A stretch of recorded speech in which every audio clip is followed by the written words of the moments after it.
it's a basic fundamental understanding of the economy that the Bank of Canada will lower rates when the economy is doing terribly.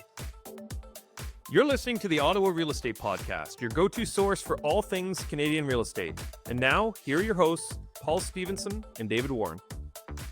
Welcome back to the Ottawa Real Estate Podcast. My name is Paul Stevenson. I'm joined, as always, by David Warren.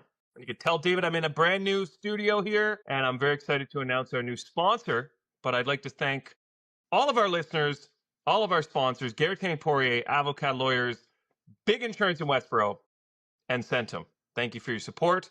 And David, we've been talking about this for a little while, but you can see this sign behind me, the Auto Real Estate Podcast. So it's a sharp looking sign, if I do say so myself. Thank you. Thank you. You have one as well that will be going up shortly. So our new sponsor, Easy Neon Signs, easyneonsigns.ca. They reached out to us. They wanted to give us a special promotion for all of our listeners. So for anyone listening, you can use the promo code TOREP, T-O-R-E-P, and Uzo is the owner. He's going to give you 20% off any order. And also, here's the best part, Dave.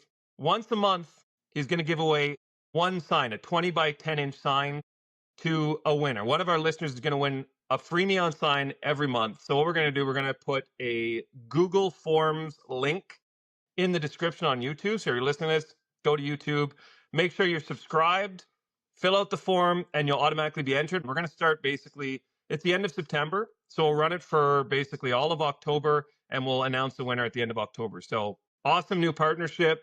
Use the promo code TOREP, Dave, 20% off. Love the sign. Looks sharp. This is on the lowest setting too. It goes much brighter, but it's perfect. I love it. And we want to say thank you to Uzo and Easy Neon Signs for the new partnership. I agree. It's a nice upgrade. It's a nice upgrade to the studio. Maybe one of these days I'll have something other than a white wall behind me, you know. And here, I got the old logo, I got the old mug. I'm going a little nostalgic look at that this morning as well. How was the weekend, Dave? How are you doing? What's going on over there? Weekend was an up and down weekend. Yeah. Friday, Saturday was good. Saturday night, son got sick. Sunday, not so good. C'est la vie. C'est la vie with a toddler. We're back. Yeah. Monday, we're back. We're back. Triple booked myself this morning. Nice. I'm missing a number of meetings, but I'm back. Yeah, we're recording on a Monday today. I'm actually I'm heading out of town tomorrow. So we're still going to release Wednesday at 10 a.m. As always, we won't be missing any shows, but we had to record a little early. Here we are, Monday morning, bright and early. You know what else is up and down, David? Rates are up and down. Great segue. Bank of Canada, Stevenson. Thank you. Bank of Canada recently lowered its policy rate by a quarter point last week. So now the overnight rate is sitting at 2.5. It's the first cut since March. So this was in response to signs of a weakening economy, rising unemployment, and eased inflation pressures. Here's a quick summary. The change is altering the dynamics between fixed rate and variable rate mortgages. Experts say that if lenders pass on the full rate cut, variable rate mortgages for a typical 5-year term could drop from around, basically it'll be around 4.7 is going to be the prime, which puts them slightly below or on par with current lowest fixed rate. So we were talking about that a few weeks ago. This kind of now, they're pretty much at par. However, this is a warning. Variable rates can turn upward just as fast as they drop, especially if inflation or other economic pressures reemerge. We have a lot to talk about here. Mostly, we saw most lenders did cut their prime rate the following day. I had basically a flood of emails, as I'm sure you did, from existing clients that are closing on fixed rates in the coming months, asking how does this impact us? Are we going to get a lower rate now? And we've reiterated this many times. So anyone who's listening, we apologize, but it's so important to point out that the Bank of Canada's overnight rate does directly impact variable rates. It does not directly impact fixed rates. Fixed rates are connected with the Government of Canada bonds. And we actually saw the bonds spike up after this announcement last week.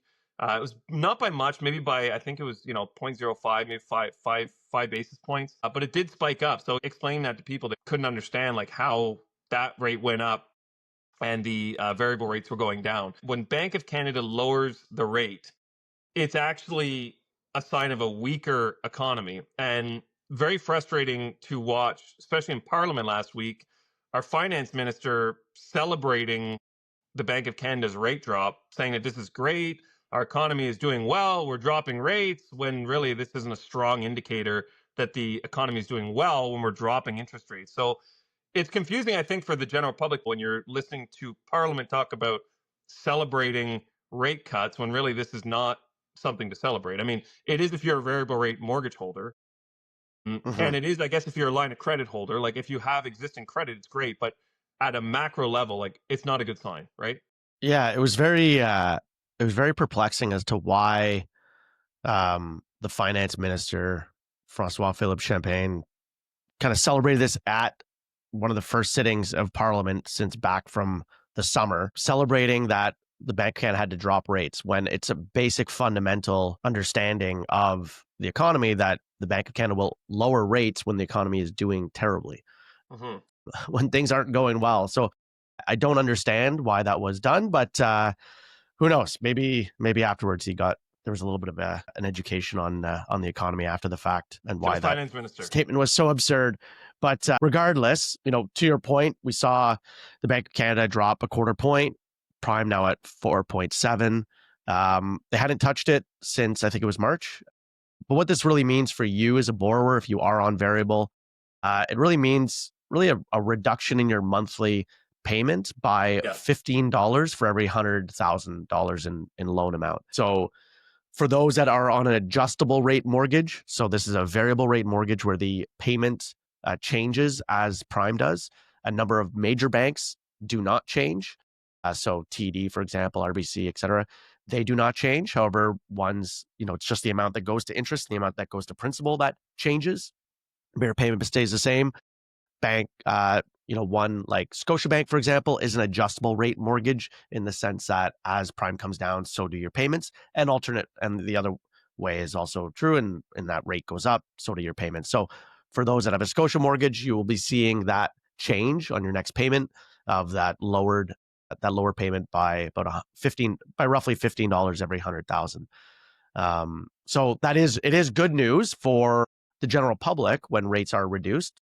So maybe this is what Mr. Champagne was referring to, is that a rate reduction is beneficial for the public in the sense that their payments are coming down, but as an overarching for the economy, we're doing terribly. So I'm not sure if that was just a misspeak, but certainly a large one at that. But we did see all the major banks drop pretty well immediately, but yeah, we're kind of watching as well. Like you said, the fixed rates are up. So this is a great summary by Bruno Valco, who's the head of national sales for a lender called RMG Mortgages.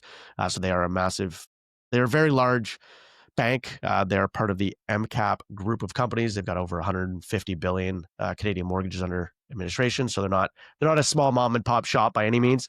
But Bruno always puts out these great summaries, and so he's talking about why the bond market has been, kind of increasing as opposed to decreasing with bank prime. So bonds hate inflation. Last week, both Bank of Canada and Fed lowered their lending rates. So this is great news for adjustable rate mortgages and lines of credit. So why are bonds rising? The answer is inflation. In their post-meeting statement, the Fed announced that inflation has moved up and remains somewhat elevated. Lower job growth and higher inflation are in conflict with the Fed's twin goals of stable prices and full employment.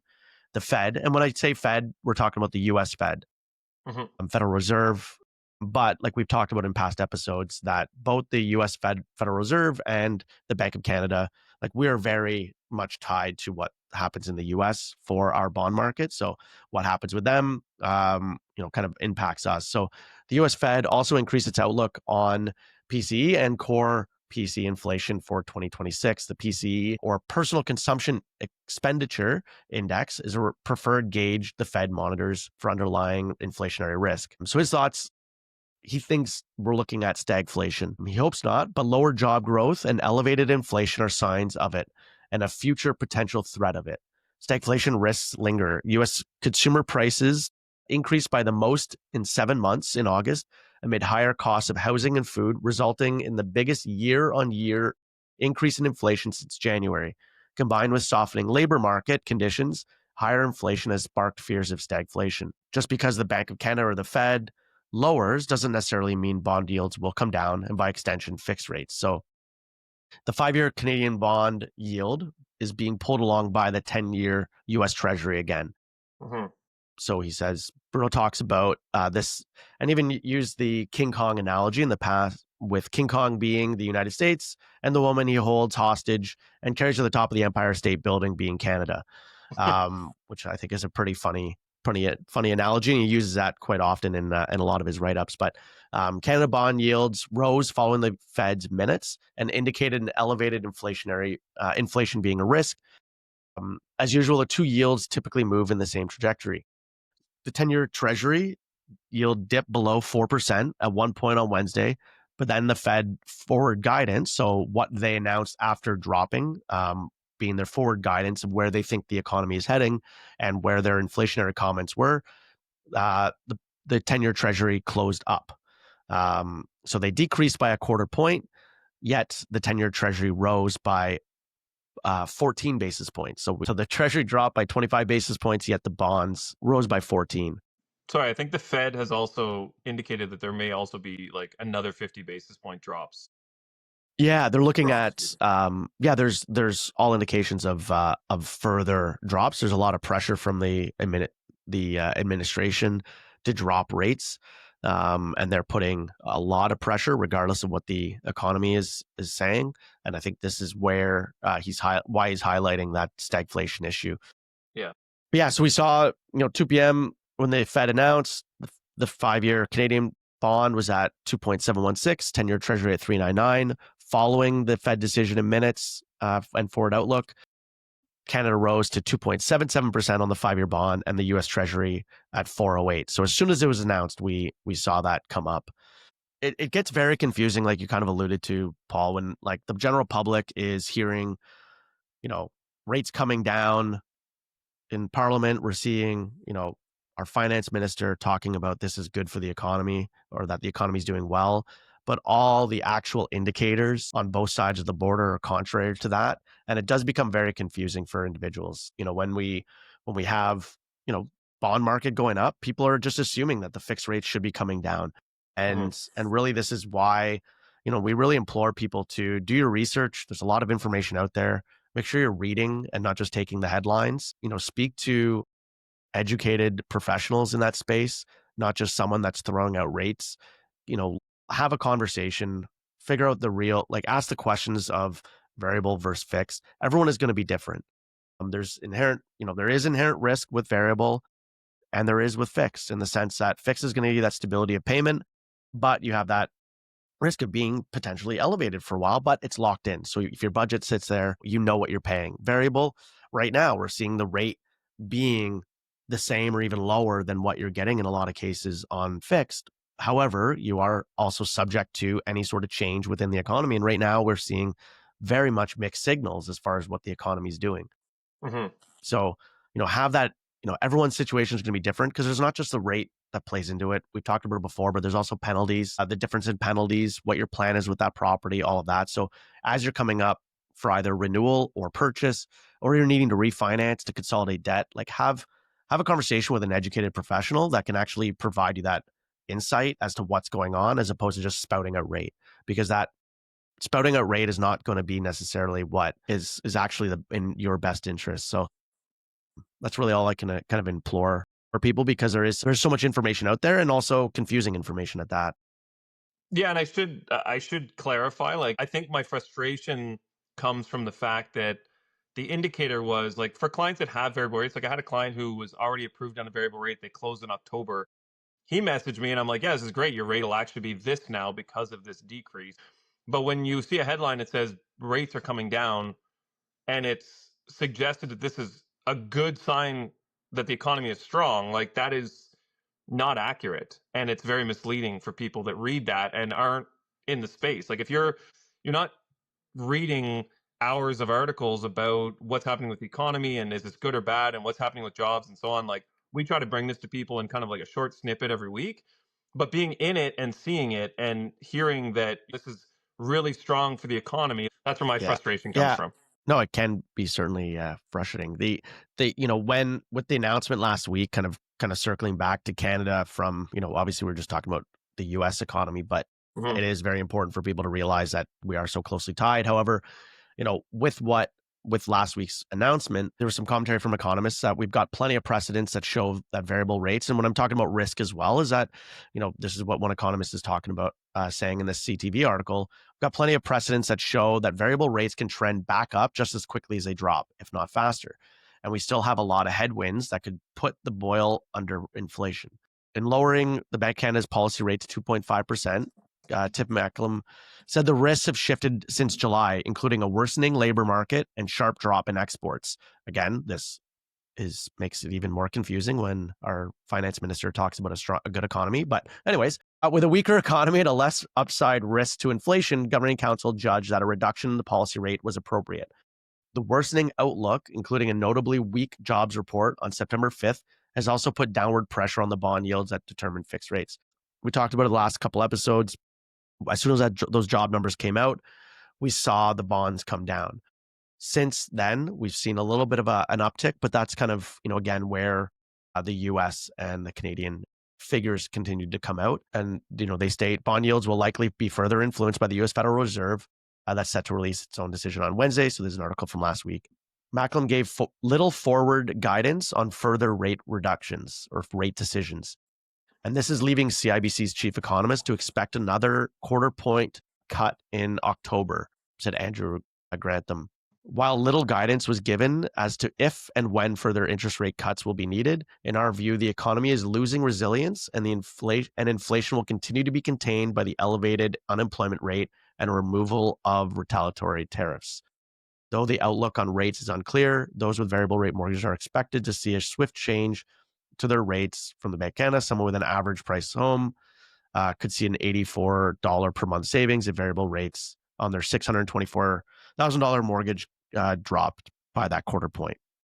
So kind of, looking at it, this is, again, more economic data. Something to take away is that the Bank of Canada is not signaling that there's for sure going to be other rate drops. However, they did leave it open with, without providing too much in the way of guidance. But they really did strongly in their minutes release after that rate decision highlight that they are going to be data driven. It's not going to be influenced by other markets or other instances, that it's going to be data driven. So as we see, again, month over month, as we see October's numbers come in for inflation, for employment figures, this will kind of obviously change where we're at with things. We'll continue to watch it, and it'll be interesting to see how things go.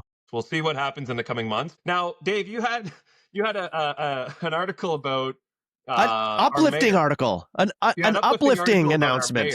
What was that about? An uplifting announcement for those that are, whether you're a home buyer, a renter, or whether you are a budding developer or are actually in the development game. Ottawa last week on the 19th, Mark Sutcliffe announced a new housing action plan aimed at accelerating housing development, particularly downtown, by reducing fees, cutting red tape, and easing development approvals. This is the biggest announcement for housing that Ottawa has seen. There is actually a lot of praise towards what he announced online. People that have been very much against what has been done with the city. This is really welcome changes. So what they're looking at doing is lowering development and parkland charges, reviewing and reducing charges that developers must pay, including development charges and cash in lieu of parkland.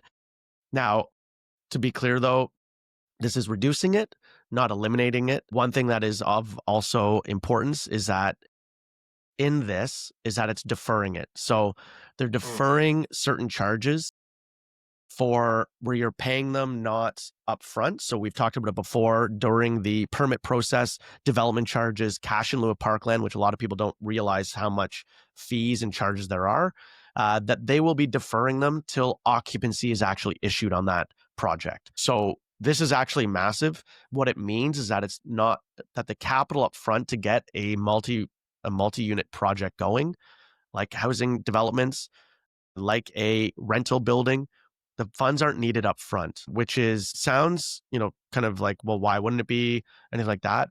This is capital that the builders are having to put up front before they've even recouped anything from either the bank, so it's self-funded out of pocket, or that they are waiting to sell to closing at occupancy where they can then sell that unit or that house to the buyer and then pay the charges then. So that instead, right now, you're having to front load everything, which means that builders and developers cannot have consecutive projects on the go, which obviously reduces what we have going on from a build standpoint. So really in it, like to give context for figures, Ottawa had 6,600 housing starts on the year.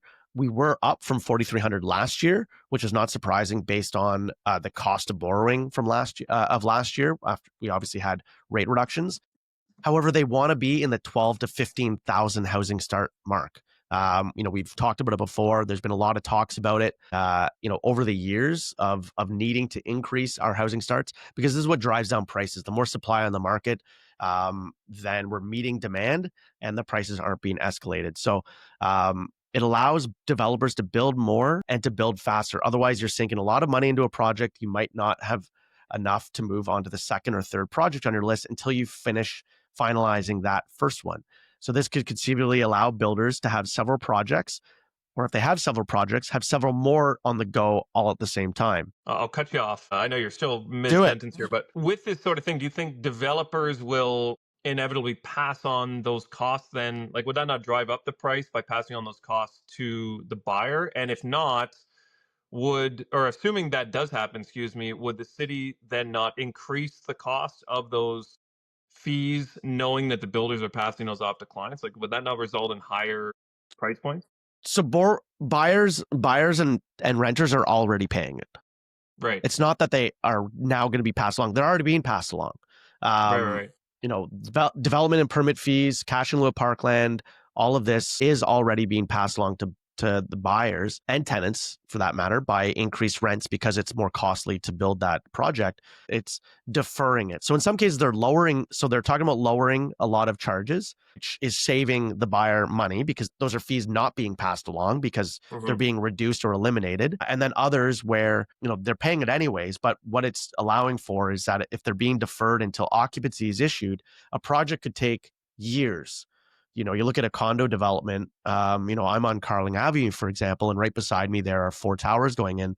They've been working on it now for a year and a half or 2 years.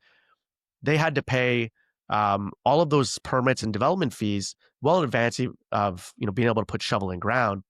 They're having to front load that. These are rental buildings, but they're having to front load that, and they can only start to recoup any of that once they have occupancy and they can have tenants in that building. That's the only time they're recouping, and they can refinance out of their construction loan, that they're able to recoup some of those costs. But really, they're having to then, they're having to wait until those tenants move in. So they're not able to start another project necessarily because of how expensive and how much they're having to put up front. It's reducing the amount of capital that they have on hand in order to move forward with other projects. So according to the mayor, the plan has 53 action points and 5 main objectives, which are to simplify and speed up approvals, build a pro-housing culture at City Hall, which currently it absolutely is not, lower costs and fees, and strengthen affordable housing development and unlock urban intensification and transit-oriented development. So one thing that they're looking at is reducing or limiting development charges with developments close to transit, which is, I think, great, again, to increase that density around kind of those main public transit hubs. But it's being put forth in front of council October 8th, with 40% of the action items being implemented immediately. Another 40% will be reviewed by the city council over the next year to be implemented. There's kind of some of the few highlights, because I only really talked about the one, but I'll read off some of the highlights. So undertaking review of development charges and parkland charges with the goal of lowering both, suspending the community benefits charge, deferring development charges until occupancy, deferring collection of cash in lieu of parkland until occupancy, capping cash in lieu of parkland for transit-oriented developments, increasing maximum heights in transit hubs and major corridors, review of urban design guidelines that are restricting development, extending site plan control exemptions to developments under 10 units, comprehensive review of secondary plans, which are limiting development near transit stations downtown, reducing number of studies required for development. So right now, the amount of studies you have to have are actually absurd, on every development. And the studies, some of them are just really duplicates of one another. And it's pretty crazy. Reduce complexity of pre-consultations, removing duplicate reviews by accepting studies from certified professionals, removing zoning barriers for modular and prefabricated homes, broadening zoning provisions to increase the potential for a gentle density in neighborhoods. There's a lot of major wins in this for everyone. This isn't just a pro developer change; it's actually a pro housing change for the city. And I think this is really following along with what the provincial government has been trying to push of, increasing densification, Hmm. talking about those municipalities that are pro housing are going to get more funding and more help as well, because we need to increase the supply on the market. But I think, changes like this, reducing costs does get passed to your previous question. Like, this is reducing costs that are passed along to the home buyer, and Yeah. reducing the cost to the rentals. And also by reducing that stuff, we're also able to increase affordable housing. We're able to get that down. And so really where rents are at, where prices are byproduct of supply and demand. The less supply you have and you've got demand there, the higher the prices are going to be, plain and simple. So for building more homes, there's more supply on the market. You're going to have more of a balanced market, and builders, even though it's a new product, aren't going to be able to charge as much because there's so many more options on the table for people. So I think this is really a really good thing. I also hope that this change we talked about a couple of weeks ago with the delay in housing starts, that there's kind of going to be that backlog for a number of years, that hopefully changes like this, I hope that it will expedite those builds that, as of even a couple of weeks ago, we thought we were going to be really behind the eight ball. And I hope that these changes, at least within Ottawa, speed that up and we get those shovels in ground a lot quicker. Yeah. No, that's great. Great change. And hopefully we lead by example. Maybe other major cities will also follow suit if everything works out and shows positive increase in the housing supply. Just quickly before we get into the mood boost, Candice Greener Homes loan program. So that was basically what allowed homeowners to borrow up to $40,000 interest free for energy efficient upgrades, so better windows, insulation, etc. They're going to stop accepting new applications as of October 1st. CMHC says the program is ending because its funding is fully allocated. To date, more than 120,000 loans have been committed, totaling 2.9 billion. The sudden announcement has created immediate fallout. Many homeowners had planned renovations based on being able to access the loan. Some have already booked energy audits, which are prerequisites both before and after the work is done to measure improvements. Energy advisors say they've been given just a couple of weeks' notice, which means rushing audits to meet the deadline, or having to tell clients that although audit services can still happen, there's no loan to follow through on. The industry is already feeling the pain after a related grant program for home energy retrofits ended last year. About 600 energy advisor jobs had been lost out of more than 1,900 because demand for audits dropped. The shutdown and loan program threatens more instability. Not only advisors, but also contractors, installers, skilled tradespeople, and manufacturers who rely on this retrofit ecosystem are expecting negative spillovers. While there is a newer federal initiative, the Greener Homes Affordability Program, aimed at helping low to medium income households reduce energy bills and emissions, it does not cover the same breadth or eligibility as a now closing loan. Agreements have started with some provinces. Manitoba's mentioned with nearly 30 million, but the program is seen as narrower in who it helps and what it funds. So I don't know. I mean, I just want to make sure people know. And I mean, I think the fact that it's fully allocated shows that it did work. Like, it is actually, like, people were using it. 120,000 loans is not a small amount. And I mean, the more efficient your home, the better it is for everything, especially, when the government is talking about, the climate crisis and these sorts of things. Like, having these energy efficient homes is obviously a positive overall, and it's better for the homes in general, saves people costs on a monthly basis. So I could see them, I know there is the Greener Homes Affordability Program, but I could see them coming out with something, maybe reallocating even more money in the next wave to be able to help more people in this manner. I just want to give a quick summary on that, just so people are in the loop. But let's slide into some mood boost, Dave. We've covered a lot today, and I think Let's do it. people are sick of us at this point. So I got three today, and I'm hoping that you like them. Number one, why did the mobile phone need glasses? Gets lost all its contacts. What do you do with a dead chemist? You bury him. You bury him. Symbol BA. And last but not least, number three, why should you never laugh at your spouse's choices? Because you're one of them. Wow. For That all really those hits couples home. listening. That really hits home. Dave's like, oh shit. Dave's looking in the mirror right now. Thank you as well. Thank you to everyone listening.